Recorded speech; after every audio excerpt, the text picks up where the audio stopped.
with BERNINA of Naperville, and today we have our 5th episode of Talk So, and we're really excited to welcome back Catherine Redford, who is here.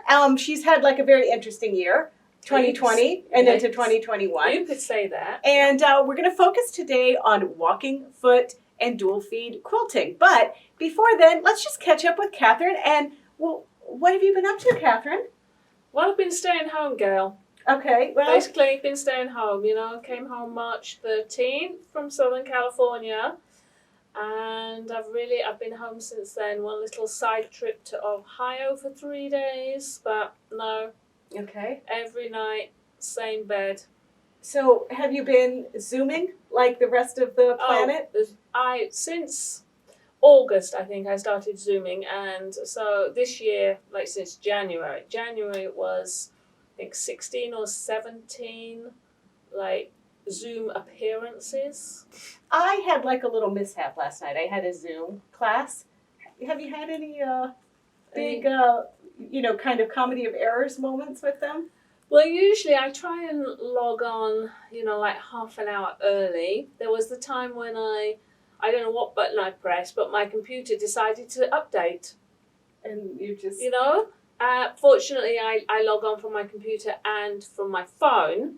So I was able to welcome the students via my phone and tell them that I'm sure everything would be fine. And with 3 minutes to spare, my computer decided to finish doing whatever it wanted to do. And we started the class on time. So that was a good one. So with all of this, have you found that like there are positive things that have come about with the teaching virtually? I mean, there's definite positives. I mean, because everybody gets front row seat. I mean, that's the first thing, is everybody gets front row seat. So a lot of what I do, it's helpful if people can see up close. So in the classroom, I was using a camera and a big screen. Mm-hmm. But even then, if you were back at the back of the classroom, you still weren't up close with the screen. So now, assuming people have good internet at their houses, then they get a real good close-up view. I can have people coast to coast and beyond. So, I had somebody from Guatemala in one class, somebody from Germany in another class, along with my usual Americans. But, I literally have had them from Santa Cruz to Lewis, Delaware, coast to coast in the same class. I love traveling, so I'm not getting to travel, but there again, nobody has to pay for me to travel, so I guess they think it's good. Well, I mean, you can always just set your background to whatever country you want to be in. If I were you, I would just always have Parliament and the big clock. Yeah. Big Ben in the background. Yeah. I could do that. I don't really like those with virtual a good hat. I don't like those virtual backgrounds. People use those and they come and go in the screen. It's a little ghostly, and I move a lot. So I just have some quilts hanging up. Yeah, I could wear a little hat. A little fascinator. Because I've got a couple of those. See, exactly. I could wear a fascinator. I don't think so, though. No. I tried it once, and the project I'm holding up half disappeared, and I'm just not a particular fan of Zoom because I don't like the spontaneity of being live, which is why we do these videos, because I can edit and go, oh, didn't like the way I said that, move on to something else, Yeah. But you are exposed on the Zooms. Yeah, and I don't mind that.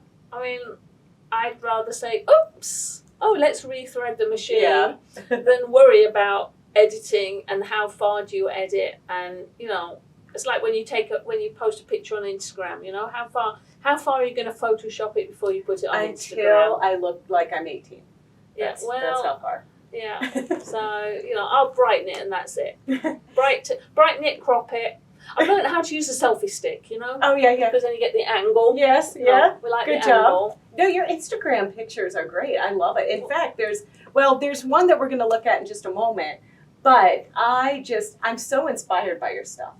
And especially the reason why I wanted you to come back is because I love the matchstick quilting that you do, and how you enhance these quilts with these decorative stitches. So tell me a little bit about about this? I think this was a class that you have Well, this done? was, I wrote, QuiltCon's coming up, but I wrote an article for the QuiltCon magazine last year.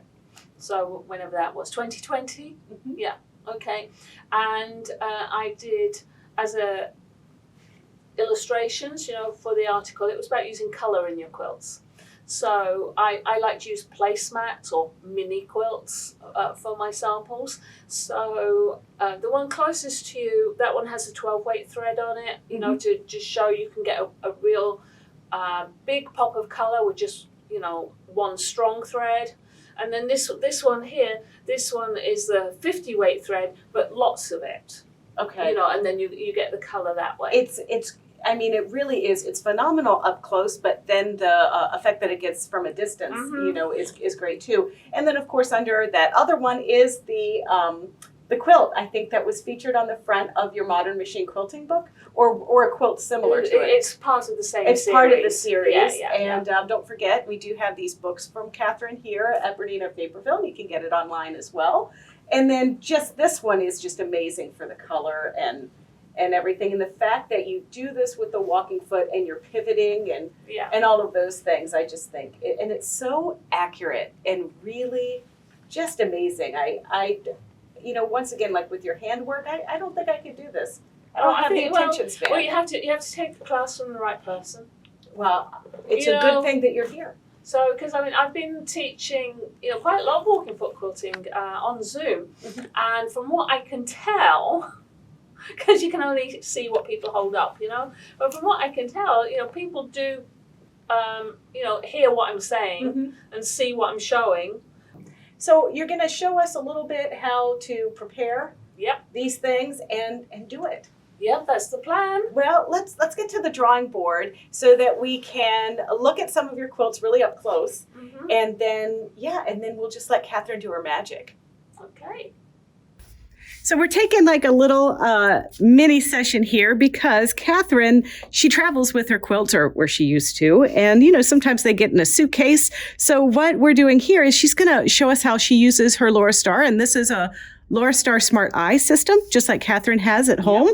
And how do you press your quilts, my dear? Well, it really bothers me when my quilts are on display and they've got creases in, because there's just no need for it. Like the crease that we had in the front when we were discussing, which I hadn't noticed, because if I'd have noticed, we'd have done something about it. I snuck it away from you. Yeah. Okay. So anyway, so one of the things I love about the Laura Star is how easy it is to get rid of those creases. It's really quick and easy. So we've got the iron's hot. I'm going to make sure that I get rid of any water in the pipe. Discovered that's a good thing. And then at the moment it's blowing and I want it to suck. Okay, so I press the button so it sucks, and then all I'm going to do is I am going to steam this, and the steam and I don't have to press or anything. I'm just letting it ride over the top of the quilt, and the magic is sucking it all the way through so it's not damp, which I think is magic. And just see, that's gone. That looks new, and I just love that, because when I want to take a picture, I don't want to have to spend hours preparing. But I don't have room to keep all of my quilts flat all the time. But see, the steam gets sucked through, and it just smooths it all out, and it's as though I have wet and blocked and done all the stuff. Look, it's amazing. Excellent. Because with all that quilting in the quilt, they do crease up. Quite easily. There you go. Go Laura Star. That's what I say. Awesome. All right, so here we are at our little show and tell. So tell me a little bit about the progression of these quilts, Catherine. Okay, well, we've tried to put them from some very easy ideas to some that need a little bit more skill and practice. So, of course, the easiest thing to do is to do a straight line. And so this one, is just a grid. Now, one thing that I do is I stitch either side of the lines very often. I do not like to stitch in the ditch other than you know, if I need to stabilize a quilt. So you get a lot more bang for your buck when you don't stitch in the ditch. I'm sure we'll talk about that a bit more later. But so just a straight line grid. You make sure you have basted your quilt well, and it shouldn't be a problem. So that's and it's neutral thread, so it just, you know, gives the hint. It's not in your face. You can appreciate all the different fabrics I've got in the quilt. And you think that this would be a good place to start for a beginner, somebody who's got a bunch of quilts they've made, you know, since they've had a lot of time on their hands. Yeah, this one, or actually the next one. See this next one here, if you can see this on the camera, this one is the serpentine stitch, which is a built-in stitch on the machine. So you're just feeding it through in a straight line, but you're getting this lovely wavy line, and because it's wavy, you don't even have to worry about keeping it all straight. And on this one, I did it the grid in both directions, so that you get these really interesting shapes where it intersects. So this one's even easier than straight lines, And I would say. almost every Bernina in the past 25 years, the serpentine stitch is stitch number 4. It's absolutely before With that even. elongated, like maybe the full maximum width, but then the stitch is elongated probably to at least 4 millimeters long, I would say. Well, it depends on your machine. I think I usually go to 3, otherwise the actual stitches get very long. Okay. But on the newer machines and your higher end machines, you'll actually find it in the patchwork menu. Okay. You know, Yep. in there, and there's actually 3 different setups in there of serpentine stitch, and even those you can play with. I always call those altered stitches because I play with the stitches from the way they're set. Excellent. All right. And so then down here? Okay, so what we've got in here is we've got a combination of some straight lines. Then this is the beginning of what I'd call an organic curve, where I actually just feed the fabric through the machine, you know, making it move.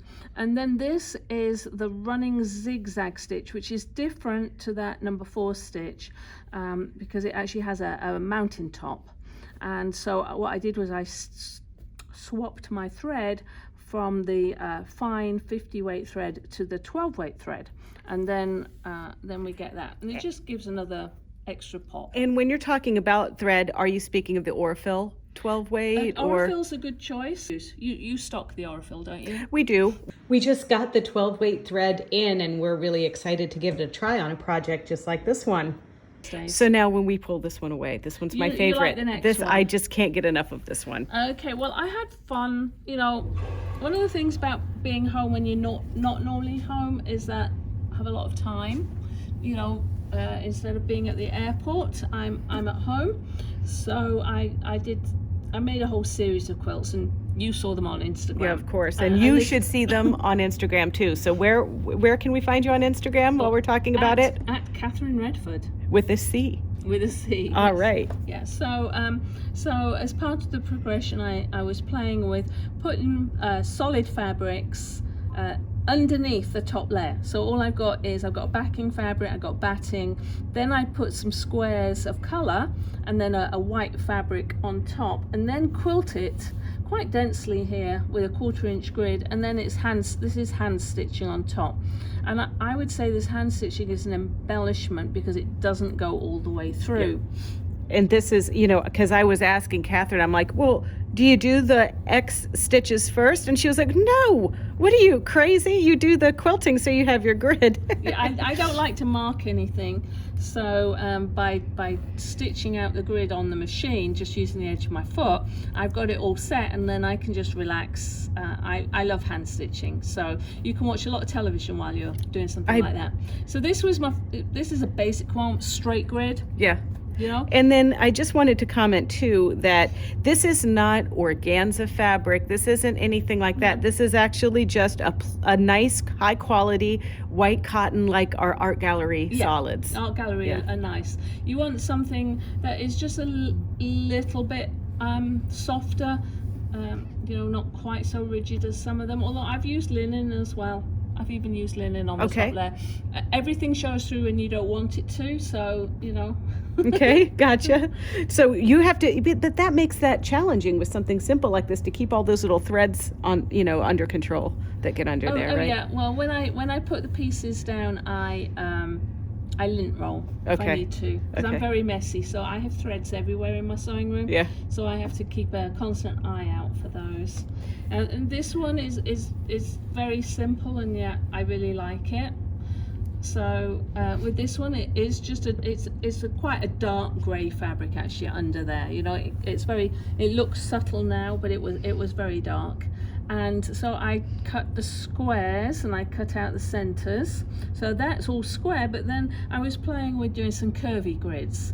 So here we've got a curvy grid, and then use the edge of the foot to echo it and keep going, and then it's the cross stitching, then follow that curvy grid. So this is a square.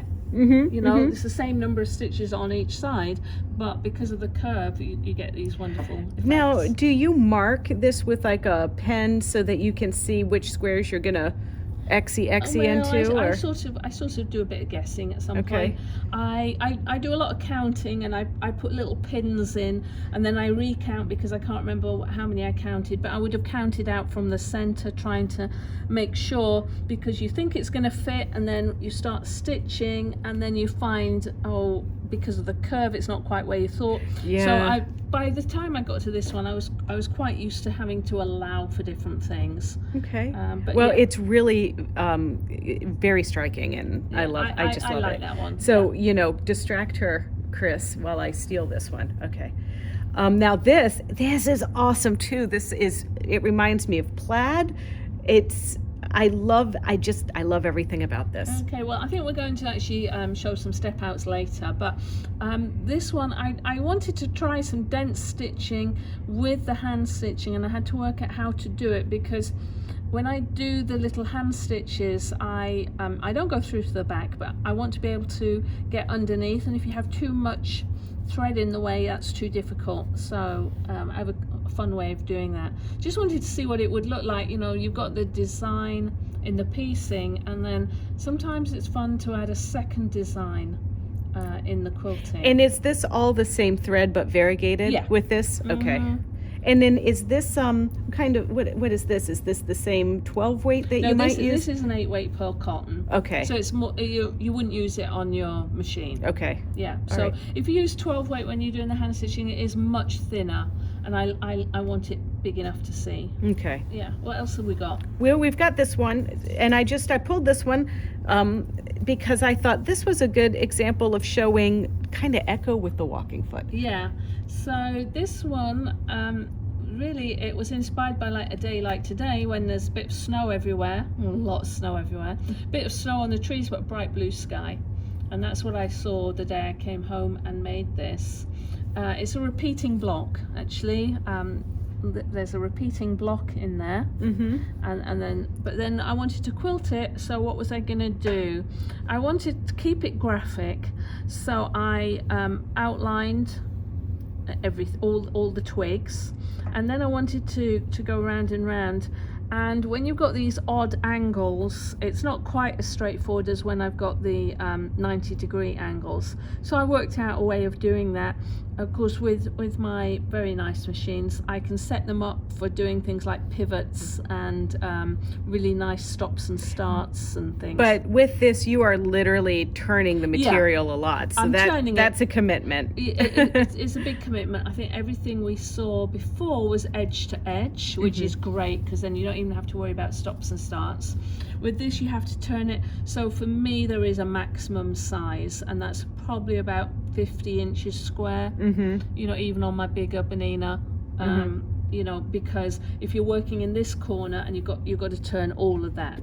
Yeah. Right? Yeah. So but it's not quick, but whenever I'm worried about taking a long time, I remind myself it's quicker than hand quilting. That's true. It's always going to be quicker than hand quilting. So then we're going to finish with these, and these definitely require a little bit more skill and practice. So I've been doing this spiral, and I really enjoyed doing that and getting this nice flat result. I actually quilt a grid first, so it's all stable, and again this 12 weight thread. Okay, but then when I was home, I wanted to try some different things. I wanted some whole cloth quilts, and so this one I wanted to see, could I do multiple spirals. Now with this spiral you have to start in the center, so I had to work out where it was going to go to, okay, and so where they were going to go to so that they would like fit in with each other, and then I filled in the spaces. So you've got a lot of pivots and funny shapes and choices to make while you're stitching, and then of course I added just little bits of the embellishment, which I think just pull it out a little bit more. It is so inspiring. Well, it's a lot of fun, a lot of time sitting down. And this is my ideal size right here. Oh, yeah. Well, like, you see, I just like playing and trying something new, and so I mean, it's still going to take me all afternoon, right? Right. But it's not going to take me all morning, all afternoon, and evening for a whole week. Yeah. Right? So you can just see if it works, and occasionally I'll make something bigger, but really I'm just playing, trying different things. Well, I think it's time to see you in action. Okie doke, well, we can do that.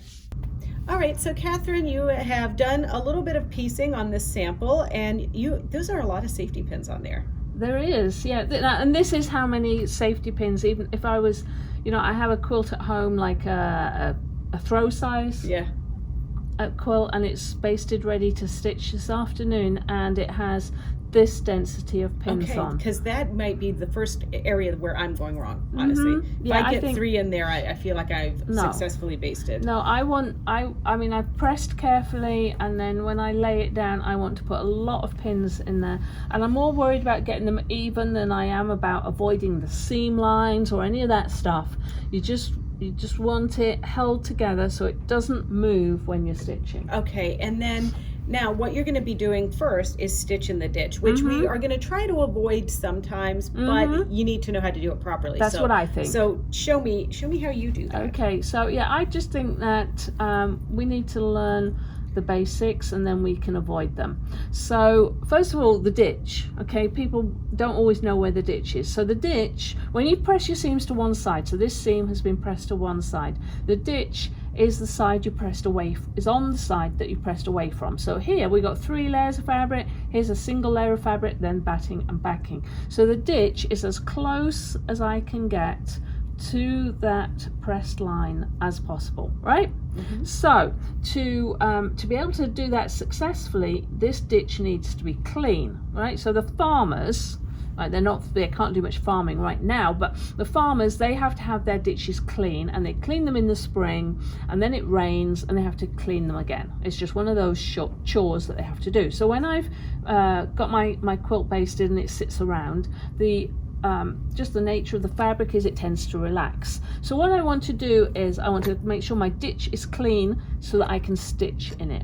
So my best tip is to use some sort of stiletto, whatever is your favorite, right? This is a ballpoint stiletto, and what I do is I run it along that seam line, and what that does is it opens it up, and it just opens it so I can get even closer. All right, so on a small piece like this I can do the whole thing. If I'm working on a big quilt, I'll have the stiletto in my hand and I'll do a bit and a bit and a bit. All right, okay, and that really is going to make a difference. Now I've got this machine set up with the 20D even feed foot on there, so that I can really see where I'm going. You can see what I'm doing. It works differently to the walking foot, I'm sure we'll talk about that, but it even feeds, so that's good. So make sure that your threads aren't going to get sucked down, and we're starting at the edge. Now this is where it's nerve-wracking. Right, there we are, we're in the right place. So I've got the needle as close as I can, and I need to look where I'm going.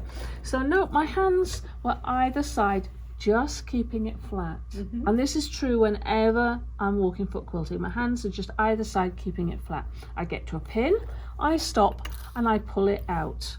Okay, I stop with the needle down, and I don't like the hover. I want the foot to hold this still until I'm ready to start again. So hands as a hoop, and off we go again. Just work at a speed that works for you. I've just realized that this machine is set at full speed, which I happen to know is really fast. So you know, if you have a tendency to put your foot down hard, which I do, then when I'm doing something like this, I move the speed thing so that even if my foot slips, I'm not going to run off the road. I see, and I'm just going to come along here.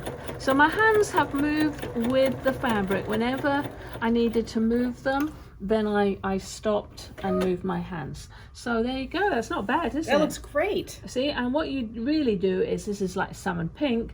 If you stitch that in a salmon pink 50 weight thread, that is going to disappear completely.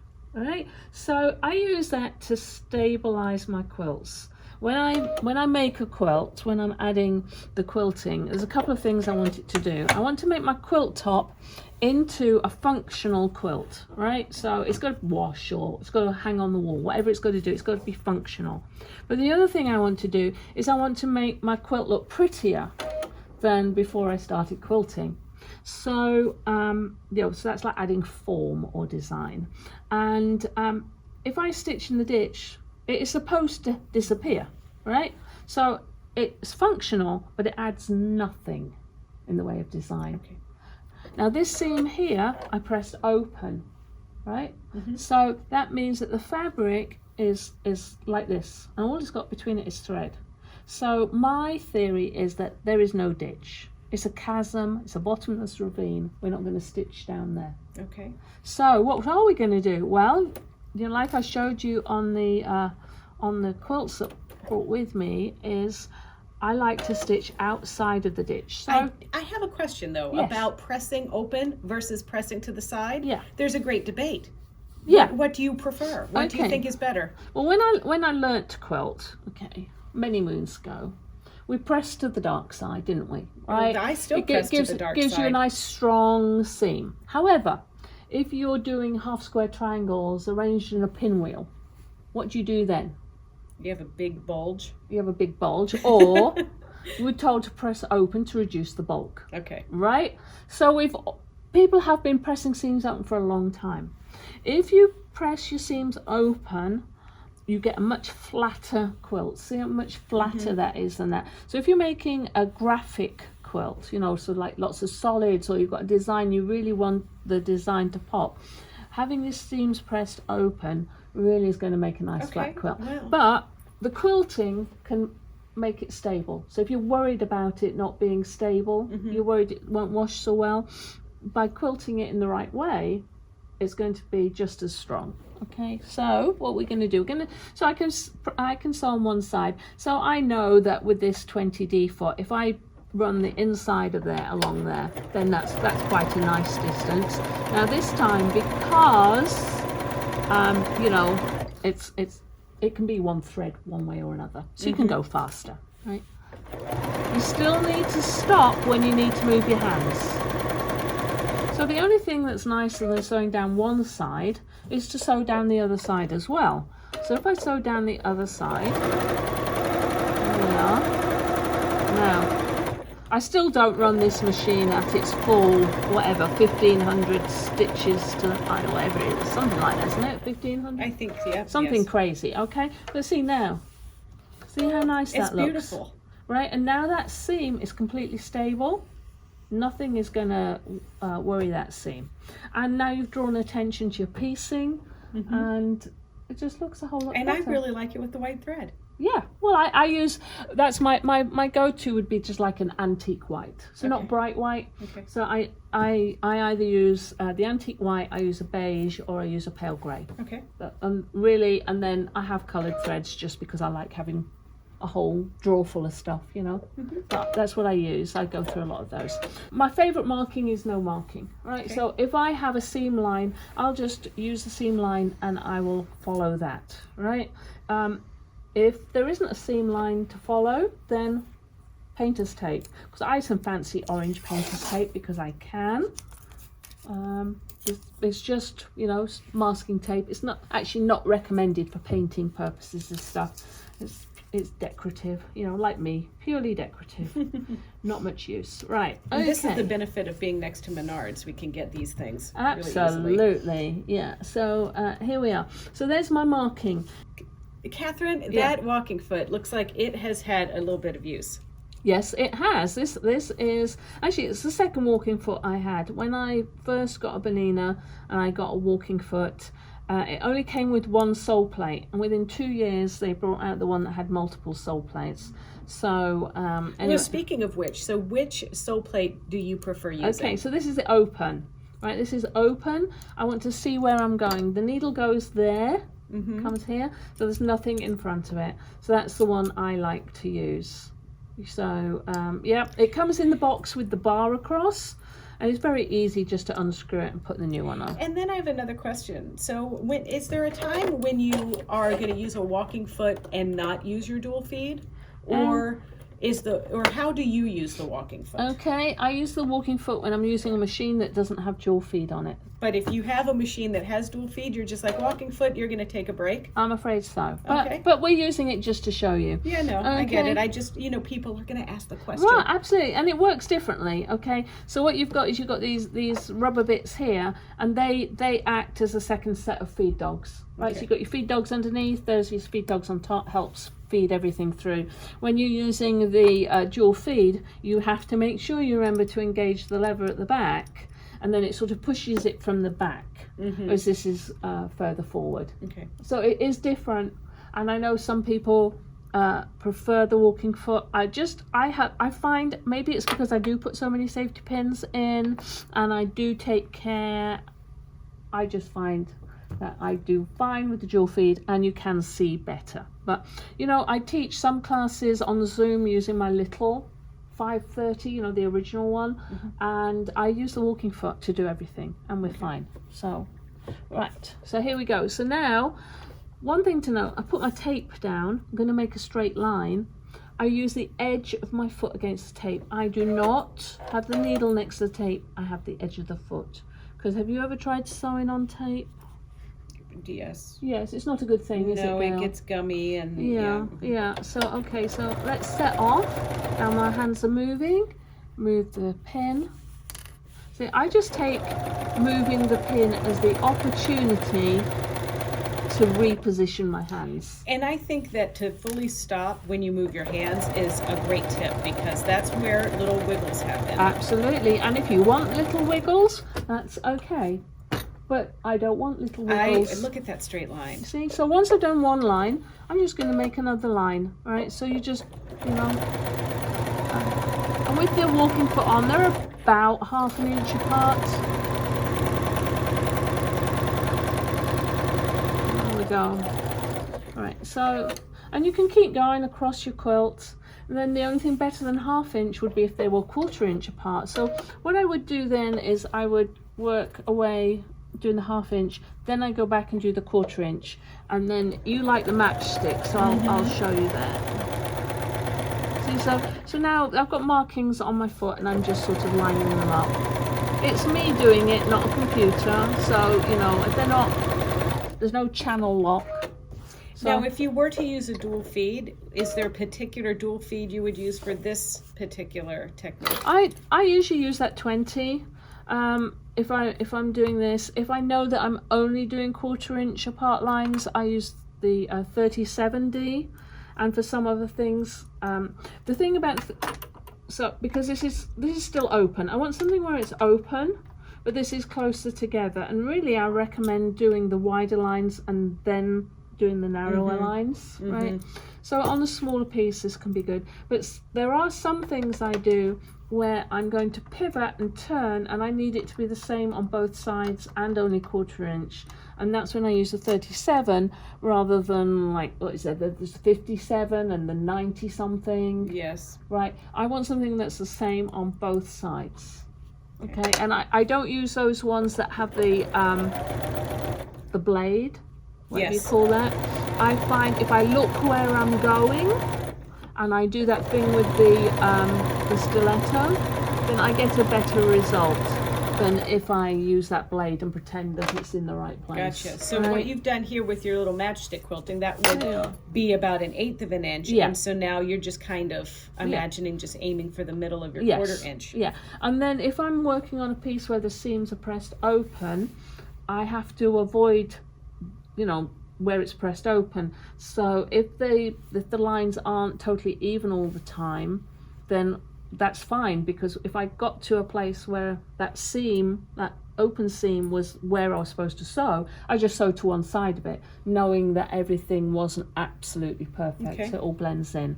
So yeah, so I would do that. So, but you want the serpentine. Yeah, sure. Right, so there's 2 ways of doing that on this machine. You know, the number 4 stitch, so if you've got an older BERNINA, you'll just have the number 4 stitch. So the number 4 stitch is this running zigzaggy thing, and I always like to show people what that looks like. I'm told that it was designed for sewing elastic on your lingerie, which isn't something that I do very often. Right, but see, it's the stitch goes backwards and forwards. Now, of course, you're not going to quilt with that; it's far too close together. But if I elongate it, so I think I'm going to go to a 3. Let's see what it looks like. It's nice on this machine because you can actually see what it looks like as you alter it. On some of the other ones that don't have the fancy screen, you have to imagine it. But so let's see. See, so this is it at 3 with the number 4 stitch. I just want to take a moment too to talk about, like, if you have the option of walking foot versus dual feed, if you were to use that 20 D foot with this, you would be able to get a serpentine stitch much wider. Yes. That because is the other it's got thing. that coating, so Yes, you know yes. you have to make those decisions. Yeah, this will only go up to 5.5, won't it? I think. Yeah. Whereas this will go, the other will go up to 9. Right. So you've got that like that. So, but then if you go into the patchwork menu, what I've got is I've actually got 3 different ones. Right. So what the BERNINA engineers have put 3 different ones in now. One's steeper, you know, one's middle, and one's shallower. So if I go for the middle one, let's see what that looks like. Of course, on this, with this foot on, the widest it'll go is 5.5. I'm not sure if it might go wider if I put the other one on. Anyway, so let's see what that looks like. See, so that is quite a lot longer than that, but what you'll notice is it's made up of more stitches, right? So, so you do actually get a smoother curve. I don't think there's anything wrong with this, but you know, people like to fiddle. So if I shorten this, so let's just take it to 20. So, you know, in my book, because we did mention the book, I actually have charts where you can put in your favourite stitches and actually write down in the book what you did to them to change them. Okay. You see, so you can play with them and decide how you like it, what you want to do. And don't forget, on the touchscreen machines, the 4 through the 8 series, you have your favorite heart folders that you can keep your stitches in as well. You just migrate it into there. And the thing to know is that when I do the next row, is the edge of my foot runs against the hill of the line before. Okay. And that's how if I'm doing all over serpentine, that would be what I'd do. Now, if I was doing, you know, we saw that one with the grid. Yes. Remember that one with the grid? Well, if I was doing that one and I did it with the 20D foot, okay, so here's a 20D foot. What I might use is I might use the old this fancy seam guide. Now this seam guide's fancy. See, it's got the measurements on it and everything, but it's really nice and sturdy. You can't use it with the walking foot; it doesn't fit. But when you put it on these D feet, see, it goes through there, and then you get screws with your foot. Can I talk about that screw for a second? You know, I have to tell you all how many emails and questions I get that a screw has fallen out of your machine. It hasn't. They're all in the little backs of the feet. Yeah, they come in the feet. So I've got them all over the place. Yeah, there we are. Right, so see, so when you put that, you slide it. So I like to get the the screw in there a bit. So if I wanted it 1 inch from the needle, you'd line that up there, and then you can screw it up tight. But what I like is this doesn't move at all. What I find, because I'm clumsy, when I find, there you are, see, it doesn't move at all. When I use those other ones, you know, that aren't so substantial, I know it's got all the fancy bits to screw it in, I still manage to make it move. This stays static, and so it's great. But you have to use it on your D feet, not on the walking foot. And to, you know, we're obviously using the top of the line Bernina 880 plus today, but this system totally works on any machine 570 and up. So those of you with your 570 Quilters editions, and special edition Tulas, whatever, this is a great solution. Yeah, I have a 570. It has kangaroos in the stitch menu. I know. No, I mean, I just needed it. That one, you know, the benefit of the 570 has a lot more stitches than the 770, the 790. No, it has lots. Yeah. So those kangaroos, I'm thinking that's what's going to get me to go to Australia. so there we are. So we have. Those are the straight lines and the serpentines, because there's so much more you can do, but we're not going to do everything. We don't today. need no. People This is a tea. So they can take a class. Yeah, and if somebody wants to take a class, Catherine, you are teaching with most of the different shows. You did something with Vermont Quilt Festival. Yeah, I'm going to do more with them in, I think it's June. Road to California, the Mancuso shows. I work with Stitches Expo, Stitches at Home. They're a fun family-run organisation. I've got my hotel booked for Houston. Okay. That will be in person. I don't know. All sorts of different things. The best way to find out what I'm doing is to look at the calendar on my website, which is catherineredford.com. Hang on. All right, so Catherine, you're kind enough to show me one more thing. So this is how you incorporate your, like we saw, you know, and you showed me all your beautiful quilts. So this is your hand embellishment. Yes. Okay, so tell me a little bit about that. Well, what I did was I just made some step outs because I really liked that one that looks like this, right? And so people want to know how I do it. So the easiest way is to show you the steps. So first of all, you know, you baste and you stitch your grid, and then it's up to you how big you want the grid to be. So this is it's like a 1 centimeter. Is it 1 centimeter? No. And was this one of those where you... 3/8. It's what it is. It's the 20D foot. And your tape. Yeah, so I'll put a tape for the first one, and then it's the 20D foot. You can see that it ran down, the needle was here, and the last line was next to there. Gotcha. Right? That's how big a grid you get with the 20D foot. Okay. So that makes a nice size grid. It's pretty dense. You're going to get a lot of quilting, right? What batting do you use? Most of the time, Quilter's Dream. Okay, select, request. If I'm doing a big quilt, I use request. If I'm doing smaller pieces, I'll often use select. Okay. Simply if it's the request is thinner, so if you're doing a big quilt, it goes through the machine much easier. So, but I like sometimes to have the thickness, and I like wool as well. So sometimes if I'm doing something special, I use wool. So there's my grid. So the next thing I do is I actually do the hand stitching. Right, so and for this one, what I did was I actually did it as a running stitch going this way and then going that way, right? And I've got some. I'll show you a bit of hand stitching perhaps later, but so I did the stitching next because the stitching doesn't go all the way through to the back, so it's embellishment. You can't call it quilting if it doesn't go through all the layers, right? So it doesn't go through to the back. So what I want to do is I want to be able to run it through the batting, you know.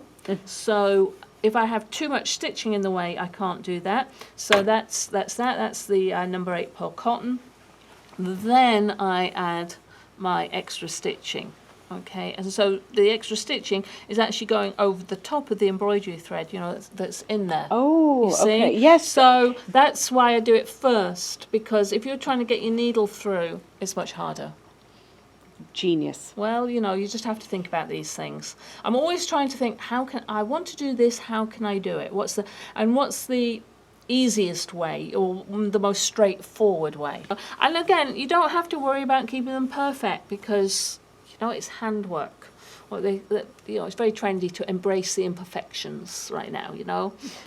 So, enjoy the maker's hand. You can see the maker's hand. Anyway, so I go one way, and then I quite like it like that, because that way this is tight, this has got the stitching, and this has got that little poofy bit with no stitching. But then, of course, Catherine had to take it further, so I did do the other direction too. But that's how I built up to do that. But that's how I built that up. But I did bring a piece, if you want me to just quick show you a couple of tips for hand stitching. So I've just got some 8 pearl cotton here. Okay. So I just picked one up. It's just. Is that Wonderfill? Yes. We're going to carry Wonderfill, more Wonderfill products. Yeah. So the folks at Wonderfill are lovely to work with. So this is the Wonderfill 8-weight pearl cotton. It is a very nice quality pearl cotton. So I've threaded my needle. I'm going to start with a quilter's knot. Just 2 turns, pull it through. I've got a quilter's knot. Now, if I can, then I'll start at the edge, and then all I'll have to do is bring it, through the edge like that, right? Otherwise, if I can't do that, then what I'm going to do is I'm going to pop my thread in. I'm using a 24 chenille needle, by the way, before you ask me. So what I do is I come about 1 inch away. Let's see if this works. When people are watching, it gets embarrassed. Right, there we are. So that popped in very nicely today. Very good. Right, so then if we're going to just do that running stitch, we're going to take it through and just take it, so it's underneath, and then it comes up again, all right? And you're just going to make the stitches. So that's easy, isn't it? And then you do them going. I may be able to do this. Yeah, you might be able to do that. Yeah. And if you use, I thought that one wasn't. Sometimes you just have to get in. Obviously, if I'm at home, I'm not holding it flat on the table, Right. But you want, use a pattern on the back, and if you do pop through, it's not really going to show. Right, so that would be that. But then I do a lot of that cross stitch, so with the cross stitch. What I want to do when I used to do counted cross stitch. Did you?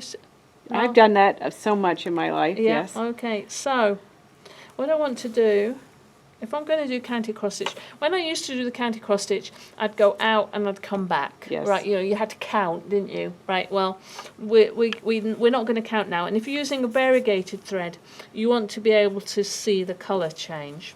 So we come up, and what I'm going to do, if I want the stitches right next to each other, I'm going to stitch them like this. Right, so see how that's going to go just there. So what you're doing is you're making each one, but you've got to make them in some sort of logical sequence so that they all lie the same way. Yes, because you want it to be like properly laced shoes. I do. I absolutely do. And I think you do notice it. You don't. It's a subliminal thing. You don't notice it, but you do, because you notice that it catches the light a certain way, and you notice that it looks even. So if I'm doing like a constant line like that, that's how I do them. Now, if I want to do them, sometimes I have to do them so that they jump. So then you have to do them, and see how that has to go underneath. See, and then you travel like that. Okay. But I just need to make sure that I finish on the side towards where I'm sewing, because otherwise you've got all this trying to get your needle around. So there's just quick tips on doing all that. And then sometimes I'll do them where I just go like really much bigger, and I'm going just across ways like that. And that can be fun. If you look on my Instagram, you'll see I've got different things going on, but. Oh, thank you so much for showing me. I mean, like, you've debunked a little bit of the mysteries that I've seen. Look, Gayle, I don't do difficult things, right? I don't call them easy, like I said, but they're not difficult. You just need to. I've done the thinking, so I love being able to pass that on so other people can enjoy their stitching as much as I do. I'm trying this. Good. I'm looking forward to seeing what you do. You know what I'm going to make with this? I'm going to make a wooden handled 70s bag. Okay, with this technique. go for it. See it in 2024. That's how long it'll take me to do it. All right, Catherine, I can't thank you enough for coming back again. It's always a treat. And you know what? I think I'm going to have you back a third time. Oh, well, you know where I am. I'm really not far away. This is indeed true. And the reason why is because we kind of wanted to talk about faced bindings. Mm-hmm. We didn't get to that, but, you know, got to always leave something for you to watch next time. That's right. So we're going to find you at CatherineRedford.com. That's right. We're going to find you on Instagram at Catherine Redford. Yep. And find you, you know, occasionally here in the store because you do. She shops every once in a while. I do. Yes. I'm a VIP member. Yes, you are. Yeah. So I have to.